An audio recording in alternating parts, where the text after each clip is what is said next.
Abra sua Bíblia comigo no livro de Mateus, capítulo 6. Mateus, capítulo 6. Leremos dos versos 9 até o verso de número 13. Hoje veremos a última petição do Pai Nosso. Diz assim a palavra do Senhor. Mateus 6, 9 a 13. Portanto, vós orareis assim: Pai nosso que estais nos céus, santificado seja o teu nome. Venha o teu reino. Faça-se a tua vontade, assim na terra como no céu. O pão nosso de cada dia dá-nos hoje, e perdoa-nos as nossas dívidas, assim como nós temos perdoado aos nossos devedores. E não nos deixes cair em tentação, mas livra-nos do mal, pois teu é o reino, o poder e a glória para sempre. Amém. Temos visto ao longo das semanas, querido, que na oração do Pai Nosso, nós temos a invocação chamando a Deus de Pai.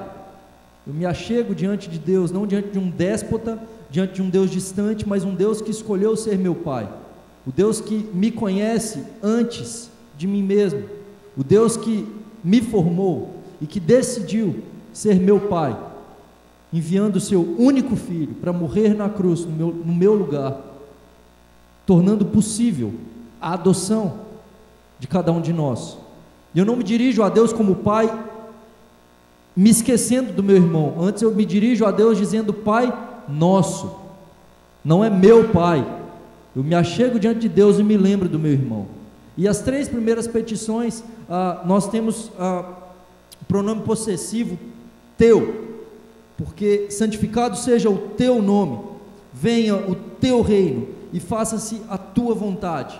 Então Cristo nos ensina na oração do Pai Nosso que eu devo me preocupar, me importar primeiro com a santidade do nome de Deus, com o reino de Deus e com a vontade de Deus, para então pedir para as coisas relacionadas a nós, aquilo que Cristo posteriormente vai nos ensinar, dizendo que o reino de Deus em primeiro lugar, e todas as outras coisas são acrescentadas, quando em primeiro lugar buscamos o reino, quando em primeiro lugar buscamos a santidade do nome de Deus, e fazer a vontade de Deus.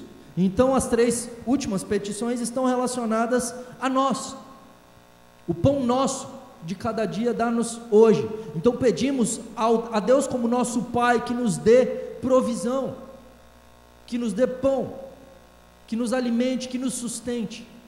E isso não é uma petição simplesmente pedindo para que Deus nos dê passivamente, mas para que Ele nos sustente, inclusive no nosso trabalho, reconhecendo que dele vem todas as coisas.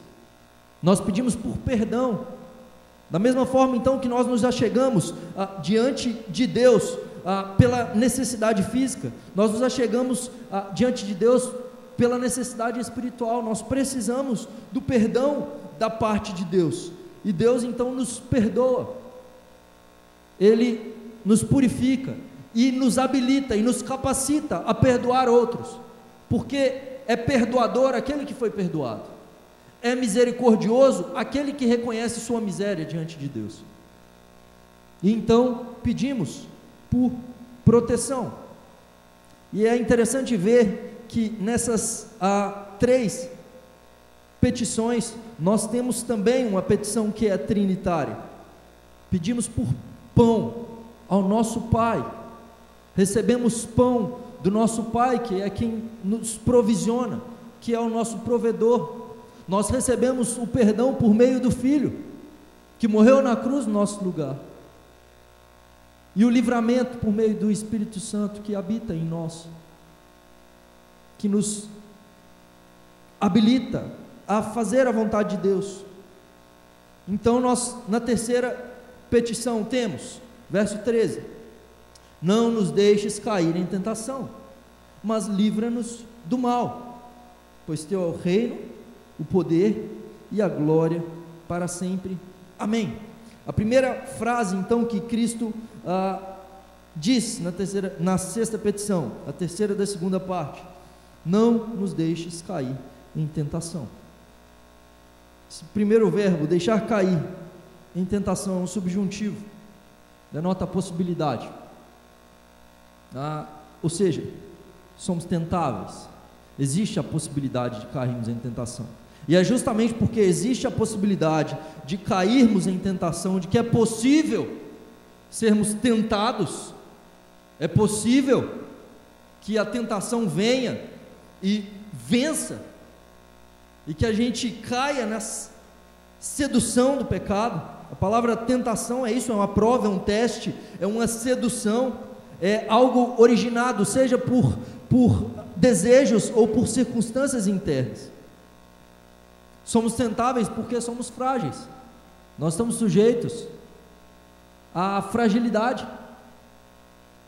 nós morremos, e justamente porque é possível que morramos, que sintamos dor, que a gente é tentável, porque muitos mártires na história da igreja foram tentados, provados, para negar a Cristo, sendo torturados, passando por tortura, e até mesmo pela morte, com o intuito de negarem a Cristo, com o intuito de rejeitarem ao Senhor. Nós somos tentáveis, porque nós temos um emocional frágil, os nossos sentimentos nos traem, o nosso coração nos trai, e podemos ser traídos pelos nossos desejos, por aquilo que a nossa carne deseja. Então, dentro da tentação, as Escrituras dizem que nós somos tentados, pelo menos em 3 áreas. A tentação do Éden nos mostra isso, quando a serpente tenta a mulher, no Éden. Nós temos 1 João, capítulo 2, que vai dizer para nós que existe a concupiscência dos olhos, existe a concupiscência da carne, e existe a soberba da vida. Esses 3 tipos de desejos, esses 3 tipos de tentações virão para nós, e essas 3 tentações vêm sobre Eva. Diz o texto bíblico em Gênesis capítulo 3 que Eva olha o fruto e vê que ele é agradável aos olhos, o desejo dos olhos. Ela percebe que é bom para alimento, o desejo da carne, e desejável para obter entendimento, para ser igual a Deus, a soberba da vida. Então nós temos essas 3 tentações no Éden, no deserto, quando Satanás tenta o Senhor Jesus. Mateus capítulo 4, 2 capítulos anteriores a esse, nós temos Satanás indo ao deserto com o intuito de tentar Jesus. E o que acontece? O Espírito Santo é quem leva Jesus ao deserto para ser tentado. Ele vai ao deserto para ser tentado, e por 40 dias ele fica ali, sem se alimentar. O primeiro dia passa e Satanás não vem, ele foi para lá com o intuito de ser tentado. O segundo, o terceiro, e chega ao 40º dia, e no 40º dia, quando Jesus tem fome, veja a fragilidade física, quando Jesus tem fome, Satanás então se aproxima. O tentador sempre procura o momento oportuno, kairos, palavra grega kairos, que quer dizer o momento oportuno. E o texto bíblico da tentação no deserto diz que depois de tentar Jesus, ele se afasta, esperando então até um próximo momento oportuno para tentar. Ele espera 40 dias. Depois de 40 dias, Jesus tem fome. Então nós temos nessa tentação, ele diz: transforme as pedras em pães, para ter alimento, se és o Filho de Deus.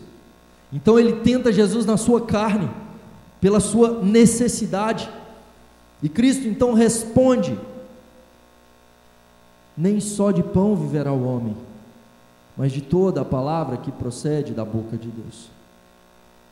E aí Satanás então olha para aquilo e diz: então é da palavra? Então diz na palavra que Deus vai te guardar.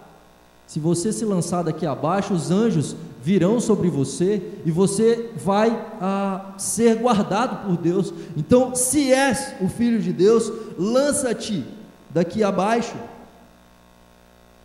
que os anjos vão te guardar, assim diz a palavra de Deus. E vemos então nesse momento a soberba, ele dizendo: se és o Filho de Deus, então desce aqui, e você na hora que cair, vai vir uma legião de anjos e vai sair bonito, e aí você prova a sua divindade, e aí as pessoas verão quão grande você é. Jesus responde: não tentarás o Senhor teu Deus. Em terceiro lugar, então, Satanás mostra todos os reinos do mundo e a glória deles, e diz: tudo isso te darei se prostrado me adorares. Se curva só um pouquinho, e eu te dou tudo isso, desejo dos olhos. O Senhor Jesus responde: somente ao Senhor teu Deus adorarás, somente a Ele prestarás culto. E Satanás então se afasta do Senhor Jesus. Quando clamamos a Deus: livra-nos, livra-nos, não nos deixes cair em tentação. Ele diz para que não permita que caiamos na tentação da carne, do desejo da nossa carne, dos nossos sentimentos, da sedução do pecado, da sensualidade, para que não caiamos no desejo dos olhos, daquilo que vemos, da ganância, e que não caiamos na soberba da vida, na vaidade do nosso coração. Jesus nos ensina a buscar a Deus, a reconhecer que Deus é quem nos livra e é quem nos protege de todo mal, seja da nossa carne, seja dos nossos olhos, seja da nossa própria soberba. Com relação à fragilidade, queridos, existe uma carta de um mártir chamado William Tyndale, que era um reformado inglês, antes de haver tradução da Bíblia em inglês, e ele começou a traduzir a Bíblia para o inglês e foi perseguido por causa disso. E ele tinha um amigo chamado John Fleet, e esse amigo, ele estava prestes a morrer na fogueira por causa da lealdade à palavra do Senhor. E William Tyndale escreve para ele, diante da tentação que aquele homem poderia ter para não morrer queimado por causa da sua fé, e ele diz: tua causa é o Evangelho de Cristo, uma luz que deve ser alimentada com o sangue da fé.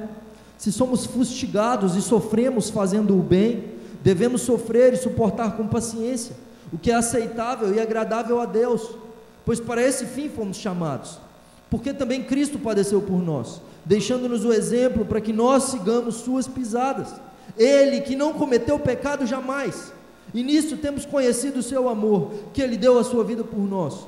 Por isso nós também devemos dar a nossa vida pelos irmãos. Não deixe seu corpo esmorecer, se a dor estiver acima de suas forças. Lembre-se, tudo quanto pedirdes em seu nome, ele concederá. Ore ao Pai então no nome precioso de Cristo, e ele vai te dar forças para sofrer, aliviar a dor ou encurtá-la nesse mundo. Amém. William Tyndale, 3 anos depois, também foi martirizado, sendo queimado vivo. O Senhor Jesus nos ensina a buscar a face de Deus, dizendo: Senhor, não permita que caiamos em tentação, porque nós somos tentáveis. Pouco antes de ser traído, no Getsêmani, o Senhor Jesus se dirige aos seus discípulos dizendo: vigiai e orai para que não entreis em tentação, para que não caiamos em tentação. Veja, essa não é uma oração meramente passiva também. Eu estou dizendo: Deus, não permita que eu caia em tentação, mas ao mesmo tempo eu devo estar vigilante e orando. Eu devo me voltar para o Senhor buscando a sua face, dizendo: Senhor, eu sou fraco, me ajuda, porque o espírito está pronto, mas a carne é fraca. Deus, eu sou frágil, Deus, me socorra. E clamamos então para não lutarmos sozinhos, clamamos por misericórdia, clamamos por livramento, reconhecemos que dependemos de Deus e não na força do nosso braço. Certa feita, um determinado pastor, falando sobre um determinado pecado, dizia: nesse pecado eu não caio jamais. E afirmando isso, ele estava dizendo que ele era forte o suficiente para não cair em alguns pecados. E queridos, nós carecemos de Deus nos sustentar em todas as áreas, e é justamente quando pensamos ser fortes que nós caímos. É justamente quando nós paramos de depender de Deus, quando nós paramos de vigiar. É depois das maiores vitórias que o povo está mais fragilizado, que é quando eles estão de guarda baixa, é quando podem vir as piores derrotas. Precisamos vigiar e orar. Mas e se cairmos em tentação, queridos? O que acontece se cairmos em tentação? 1 João capítulo 2, verso 1, o apóstolo João diz para nós: filhinhos meus, estas coisas vos escrevo, para que não pequeis. Se todavia alguém pecar, temos advogado junto ao Pai, Jesus Cristo, o justo. Caímos quando não damos ouvidos à voz de Deus, não dependemos de Deus e damos ouvidos ao tentador, quando desejamos as coisas do mundo ao invés do reino, da santidade do nome de Deus, da vontade de Deus. E quando nós não buscamos o reino, a santidade de Deus e a vontade de Deus em primeiro lugar, então nós pecamos, nós nos permitimos cair em tentação. E quando nós nos afastamos da vontade de Deus, é nesse momento de fragilidade que nós devemos pedir ajuda. E quando não pedimos ajuda, caímos. O Senhor Jesus continua dizendo: livra-nos do mal, mas livra-nos do mal. Essa palavra livra-nos aqui, palavra hussai, em grego, que quer dizer resgatar-nos do mal, libertar-nos do mal. Então Jesus está dizendo: Deus, resgata-nos do mal, liberta-nos do mal. Essa palavra é usada em alguns outros textos. Colossenses capítulo 1, verso 13, por exemplo, quando diz que Ele nos libertou do império das trevas. Nós somos libertados do império das trevas. 1 Tessalonicenses 1, 10, diz que Jesus nos livra da ira vindoura. Nós fomos libertos, livrados da ira vindoura. 2 Timóteo 4,18, Paulo diz: o Senhor me livrará também de toda a obra maligna. Deus vai trazer esse livramento para mim. Então é ser resgatado, ser liberto. Do que?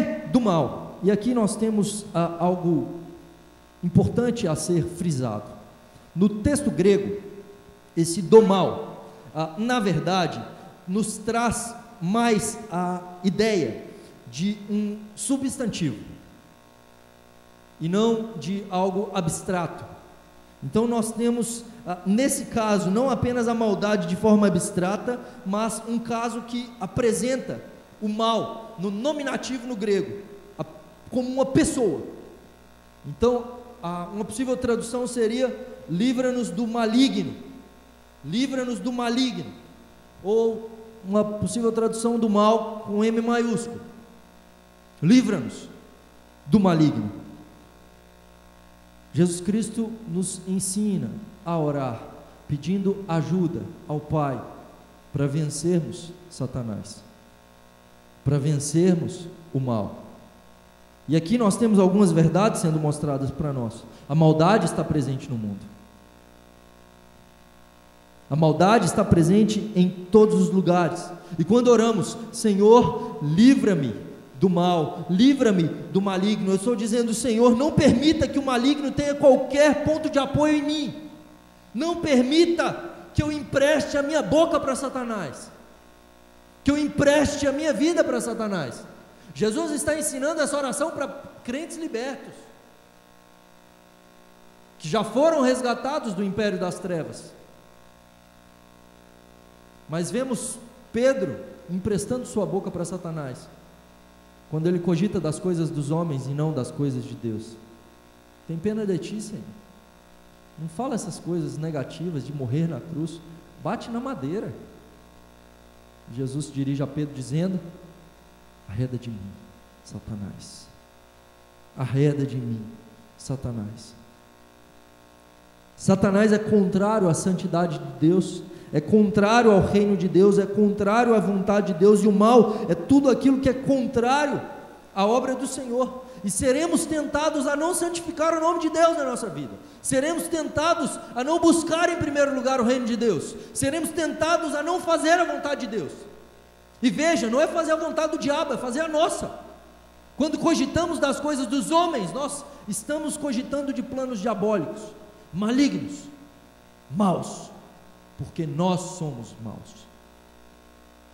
Devemos clamar a Deus: Santo Deus, que eu me volte e me importe e busque a santidade do Teu nome, santifica o Teu nome na minha vida, Senhor, que venha o Teu reino e que seja feita a Tua vontade, e que eu não seja um instrumento nas mãos de Satanás,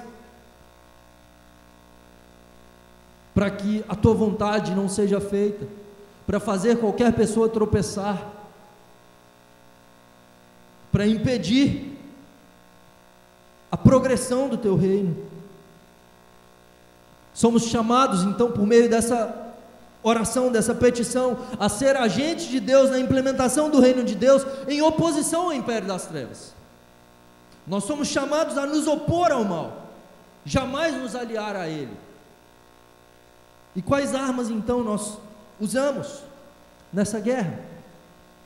Uma vez que somos regenerados, nas bem-aventuranças, nós recebemos armas que lutamos nos valores do reino: humildade, arrependimento de pecados, mansidão, a obediência à palavra de Deus, misericórdia, pureza, a paz e a perseverança. Todas atitudes descritas no Sermão do Monte, e que são o fruto do Espírito sendo desenvolvido em nós. E quando obedecemos a palavra de Deus, e quando nos colocamos em oração, nós vencemos o mal, e quando proclamamos a mensagem do Senhor, nós estamos trabalhando pela expansão do reino de Deus. Mas nós não vamos querer fazer isso, queridos. Pregar o Evangelho é muito difícil, batalhar em oração é algo que vai trazer desgaste para nós. Essas coisas não são naturais. Para nós é muito mais fácil 3 refeições diárias e o conforto da nossa cama. Livra-nos do mal, Senhor. Livra do mal de me colocar no centro. Livra-me do mal de buscar a minha vontade, o meu conforto, a despeito da Tua vontade. Quando Paulo é chamado pelo Senhor, ele diz: eu vou mostrar por meio dele o quanto importa sofrer pelo meu nome. Bem-aventurados os perseguidos por causa da justiça. A igreja no século I, por crer no Evangelho, eram perseguidos, eram mortos, eram queimados vivos, eram aprisionados, apedrejados, açoitados, mas em todo tempo clamando: Senhor, livra-nos do mal, de não buscar em primeiro lugar o Teu reino. Essa oração ainda não é uma oração egoísta: livra-nos. Eu não me achego diante de Deus pensando apenas nas minhas dificuldades, nas minhas provações, naquilo que eu sofro. Eu clamo a Deus também pelo meu irmão: livra o meu irmão. Eu me importo com o meu irmão, e eu posso ser um agente de Deus para livrar o meu irmão do mal, quando eu vejo o mal, e exorto o meu irmão. E quando que eu faço isso? Quando que eu sou um agente de Deus para parar o mal na igreja? Quando eu sigo Mateus 18, quando ao ver o mal, eu denuncio o mal. Quando eu vejo o mal na vida do meu irmão, eu não denuncio o mal no Facebook, eu procuro meu irmão, eu falo diretamente com meu irmão, falo: meu irmão, o que você está fazendo é errado, procurando livrar o meu irmão do mal, e sigo os passos para parar o mal, seja na vida do meu irmão, ou seja no meio da igreja. E como que eu paro o mal no meio da igreja? Quando esse irmão não quer abandonar o mal, e depois de 2 ou 3, e depois de ser levado à igreja, esse irmão, ele é excluído da comunhão, para preservar a pureza da igreja. Livra-nos do mal, Senhor. Livra-nos do mal. Deus promete para nós nos dar libertação, pondo limitações, além disso, nas tentativas de Satanás para nos destruir.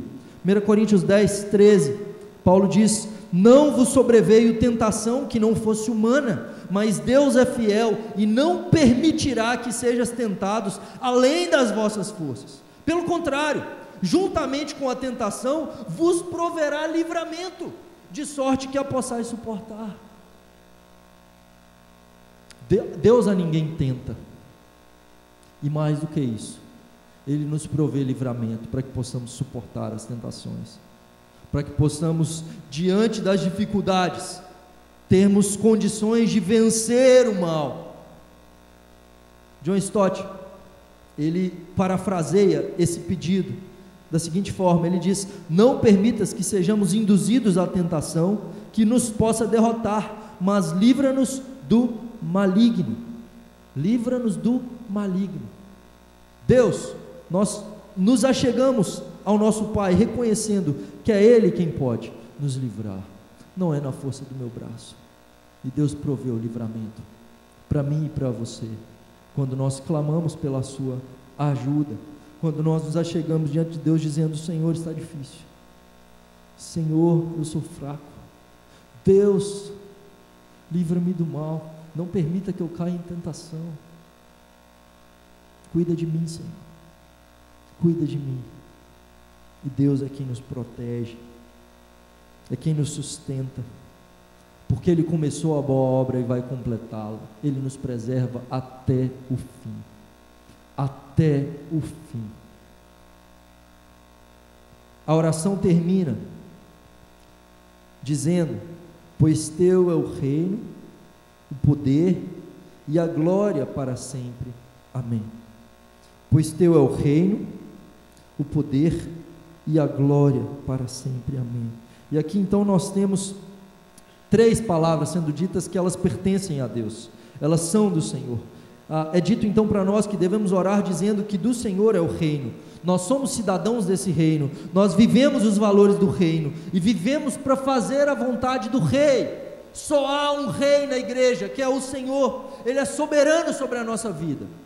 E eu estou dizendo então que não seja feita a minha vontade, mas sim a tua, Senhor, porque teu é o reino.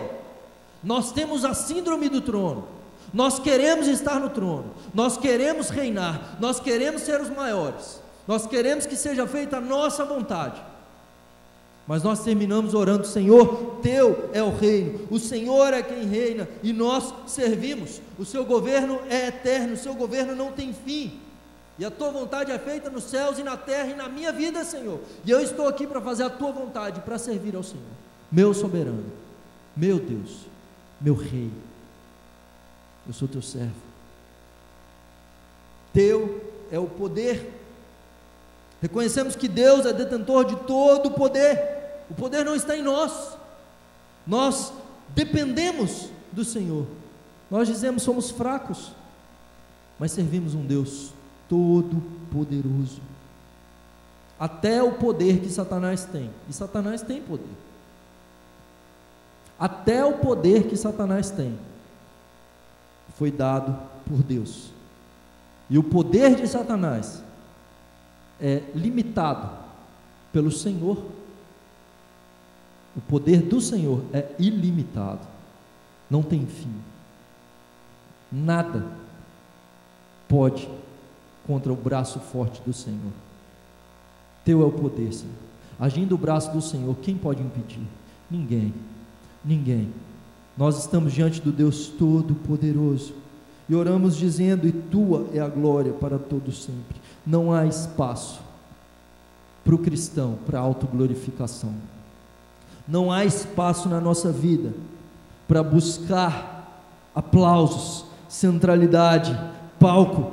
Toda a glória deve ser dada a Ele, tudo é para Ele. 1 Coríntios 10, 31, Paulo diz: portanto, quer comais, quer bebais, ou façais qualquer outra coisa, fazei tudo para a glória de Deus. O fim último da nossa existência é a glória de Deus, queridos. Nós vivemos para glorificar o Senhor, nós existimos para exaltá-lo.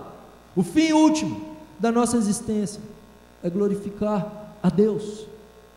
Toda ação nossa é para a glória dele. Deus não divide glória com ninguém. Nas nossas orações, nós reconhecemos isso. Senhor, olha para tudo aquilo que eu quero, e se há algo que não te glorifica, jamais me dê. Que tudo em minha vida glorifique o teu nome. Exalte o Senhor. Faça o teu nome santificado na minha vida. Torne o teu reino real por onde eu for. Que a tua vontade prevaleça para todo o sempre, pelos séculos dos séculos. A eternidade com Cristo será algo terrível para aqueles que não o amam, porque a eternidade com o Senhor será para render glória a Ele para todo sempre, será para servir a Ele para todo sempre, para adorar a Ele para todo sempre. Esse é o propósito da nossa existência. Aqueles que não amam, não desejam a eternidade com Cristo, mas esse é o anseio do nosso coração, o desejo da nossa alma: estar perante a sua face, adorá-lo, render-lhe toda a glória, todo o louvor, toda a honra para todo o sempre. Amém. Que Deus nos abençoe, queridos. Vamos curvar as nossas cabeças, vamos orar ao Senhor. Vamos colocando em pé. Gostaria que nós orássemos nesse momento a oração do Pai Nosso, todos juntos. Vamos orar? Pai nosso que estás nos céus, santificado seja o teu nome. Venha o teu reino, seja feita a tua vontade, assim na terra como no céu. O pão nosso de cada dia dá-nos hoje. Perdoa as nossas dívidas, assim como nós perdoamos aos nossos devedores, e não nos deixes cair em tentação, mas livra-nos do mal, pois teu é o reino, o poder e a glória para sempre. Amém. E agora, meus irmãos, que a graça do nosso Senhor Jesus Cristo, o amor de Deus, o nosso amado e eterno Pai, e as consolações do Santo Espírito da promessa sejam sobre vós e sobre todo o povo de Deus espalhado sobre a face da terra, hoje para todo sempre. Amém.